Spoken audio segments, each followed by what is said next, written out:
नमस्ते डियर। गणित के मिक्स वाले क्वेश्चन को देखना। क्वेश्चन नंबर एक है कि मोहित तथा सुमित क्रमशः 66,000 तथा 84,000 के निवेश के साथ व्यापार शुरू करते हैं। यदि वर्ष के अंत में, ठीक है, वर्ष के अंत में दोनों के 11:9 के अनुपात में लाभ कमाते हैं तो उनके द्वारा निवेश की गई पूंजी की समय अवधि का अनुपात क्या होगा। ठीक है, बहुत ही अच्छा क्वेश्चन है, देखना आप। तो दो व्यक्ति है, पहला मोहित और सुमित है। ठीक है, अब देखना मोहित जो है ना वो 66,000 का निवेश करता है, यानी खर्च करता है 66,000 का, और सुमित जो है वो 84,000 का निवेश करता है। ठीक है, अब देखना, अब ये जो है ये क्या है, ये पूंजी है।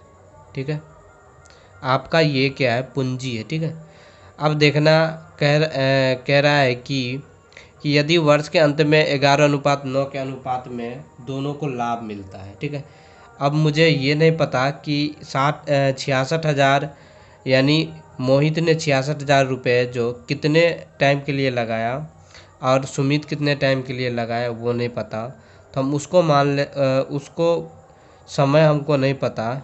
ठीक है, तो समय को छोड़ देते हैं, समय की खाली जगह हम छोड़ देते हैं। ठीक है, अब देखना उसके बाद क्या है, उसके बाद लाभ है। उसके बाद वर्ष के अंत में दोनों को इसको 11 अनुपात में लाभ मिलता है, इसको 9 के अनुपात में मिलता है। ठीक है, अब एक चीज़ देखना। ठीक है, कि किसी भी व्यक्ति का किसी भी व्यक्ति का जो लाभ होता है, लाभ कब मिलेगा किसी भी व्यक्ति का, जब वो पूंजी, ठीक है, जब वो पूंजी के साथ समय, ठीक है, कितने समय के लिए पूंजी लगाएगा तब जाकर उसको क्या होता है, लाभ मिलता है। ठीक है, ये एक फार्मूला समझ लेना। ठीक है, कि लाभ तभी मिलेगा किसी व्यक्ति को जब उसको पूंजी और जितने समय के लिए लगाएगा उतना लाभ मिलेगा। ठीक है, तो अब ये चीज़ समझ गए। तो अब देखना समय बराबर क्या होता है, समय, यहाँ से आप समय निकालोगे तो लाभ बट्टे क्या निकलेगा, लाभ बट्टे पूंजी निकल जाएगा। ठीक है,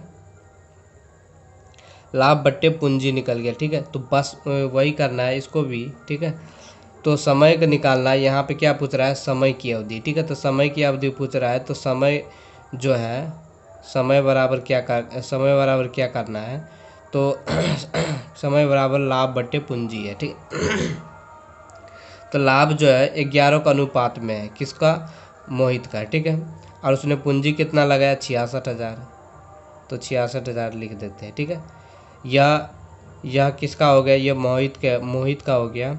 अब देखना सुमित जो है उसको 9 के अनुपात में लाभ मिलता है, उसने पूंजी कितना लगाया, 84,000। ठीक है, तो अब इससे क्या निकल जाएगा, दोनों का समय निकल गया। ठीक है, अब यहाँ से 3 जीरो से 3 जीरो आप काट सकते हो। ठीक है, अब 11 से इसको काटे, 11 छः 66। ठीक है, 6 से कट गया।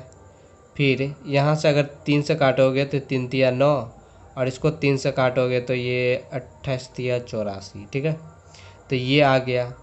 अब एक चीज़ और देखना, ये 11 पूरा कट चुका है। ठीक है, और इससे काट देते हैं तो ये 3 आ जाएगा और ये 14 आ जाएगा। ठीक है, अब देखना यहाँ पे 1 है, यहाँ पे 3 है, और यहाँ पर भी 3 है, और यहाँ पे 14 है। ठीक है, तो कोनमा कोनमी गुना हो जाएगा, ये यहाँ पे चला जाएगा गुना होकर, ये यहाँ पे आ जाएगा। तो 14 को 1 से गुना करेंगे तो ये 14। ठीक है, 14 के 1 से गुना करेंगे 14, और ये 3 तिया 9, तो 14:9 के अनुपात में समय अवधि निकल गया। ठीक है, तो इसको बहुत ही आसान सा क्वेश्चन था। ठीक है, ऑप्शन ए आपका सही आंसर हो जाएगा। अब क्वेश्चन नंबर 2 देखना है। क्वेश्चन नंबर 2 है कि दो वस्तुओं का मूल्य जो है 5:6 के अनुपात में है। तो पहली वस्तु का मूल्य 30% बढ़ाया गया तथा दूसरी वस्तु को x% घटाया गया, तो नया अनुपात दोनों का 13:11 है। ठीक है, अब देखना दोनों का 5:6 के अनुपात में मूल्य है। ठीक है, तो मैं इधर ये पहला वस्तु और इधर ये दूसरा वस्तु। ठीक है, तो मैं पहला वस्तु का जो मूल्य है उसको 50 मानूंगा, तो इसको भी 60 मानना पड़ेगा, तब ये भी 60 हो जाएगा। ठीक है, तो यहाँ पे आप देखना कि इसको 30%, ठीक है, इसको 50 का अगर आप 30% करोगे, यानी 30% बढ़ाया गया, तो 30% आप जब बढ़ाओगे, ठीक है, तो यहाँ से 13 पाँच 65, 65 आ गया, ठीक है। तो ये 50 से 65 हो गया, इसलिए क्योंकि इसमें 30% बढ़ाया गया, ठीक है। और इसका लास्ट में कह रहा है कि यदि उनका अनुपात क्रमशः 13 है, इसका 13 है और इसका कितना है, इसका 11 है अनुपात, ठीक है। तो यह 13 अनुपात यानी 13 रेशियो कैसे बना, तो 13 रेशियो बराबर, यहाँ पे देखना, 13 रेशियो बराबर 65 हुआ है, तो एक रेशियो बराबर आ जाएगा उसका 5, ठीक है। अब देखना एक रेशियो बराबर आ जाएगा 5, ठीक है। तो यहाँ पे 11 रेशियो है, ठीक है, ये 13 रेशियो था, ये 11 रेशियो था, 11 रेशियो बराबर कितना आ जाएगा 55, ठीक है। तो इसका मतलब ये हुआ कि ये 60 से 55 हो गया, ठीक है। तो 60 से 55 हुआ, उसका अनुपात निकालना है, तो कितने कितने की कमी आया है, ठीक है, कितने कितने प्रतिशत घटाया गया है, ठीक है, तो वो निकालना है। तो यानी 60 से 55 हो गया, यानी 5 क्या हो गया, 5 की कमी हुआ, किसके रिस्पेक्ट में हुआ, तो 60 के रिस्पेक्ट में कमी हुआ है, ठीक है। अब यहाँ से 100 से गुना कर देंगे तो निकल जाएगा, इसको 12 से काटेंगे, इसको इससे 100 को जब 12 से भाग करेंगे तो कितना आ जाएगा आपका सही आंसर, इसका सही आंसर आ जाएगा 8.33, ठीक है, यानी ऑप्शन सी आपका सही आंसर हो जाएगा। तो ये बहुत ही आसान सा क्वेश्चन था, ठीक है। अब क्वेश्चन नंबर 3 देखना। क्वेश्चन नंबर 3 है कि किसी धनराशि का, ठीक है, यहाँ पे किसी धनराशि का 5/12 कोमा 100 के 3/4 भाग के बराबर है, यानी बराबर कह रहा है, ठीक है। तो किसी धनराशि का, यानी मान लेते हैं एक्स का मतलब गुना होता है 5/12, ठीक है, यानी बराबर है, यानी 100 का, ठीक है, 100 के चरतिया 12 3 15, 15/4, ठीक है। इसको तोड़ेंगे तो अगर इसको इससे काटेंगे तो ये क्या आ जाएगा, ये 25 आ गया, ठीक है।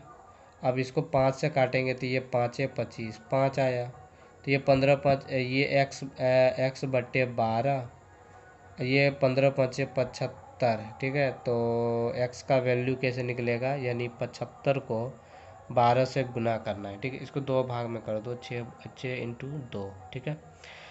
तो अब क्या 75 दूना 150 होता है, 75 दूना कितना होता है 150, ठीक है। अब 75 दूना 150, अब इसको 6 से गुना करें तो 15×6 = 90, 90 पर 1 0, यानी 900, ठीक है। ऑप्शन ए आपका सही आंसर हो जाएगा। चलते हैं क्वेश्चन नंबर 4 पे। क्वेश्चन नंबर 4 देखना, ठीक है।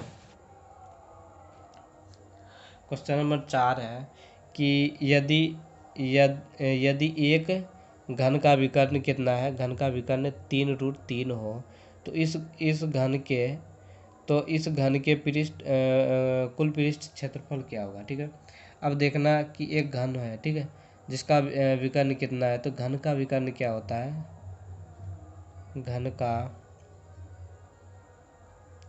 घन का विकर्ण होता है √3a, ठीक है। ये घन का विकर्ण होता है। अब देखा ये घन का विकर्ण कितना है 3√3, अब इसके बराबर में क्या है √3a, ये √3 से ये √3 कटा, तो a का वैल्यू कितना आ गया 3, यानी a जो है वो भुजा है, ठीक है। तो भुजा 3 आ गया, तो घन के कुल पृष्ठ का क्षेत्रफल पूछ रहा है, तो उसका घन का टोटल क्षेत्रफल जो हो जाएगा वो कुल पृष्ठ क्षेत्रफल जो आएगा उसका वो कितना होगा a², ठीक है। उसको 6 से गुना करेंगे, ठीक है, तो ये टोटल क्षेत्रफल निकल जाएगा, ठीक है। तो यानी 6 गुने a² का मान कितना आ जाएगा 9, तो 6 9 54, ठीक है।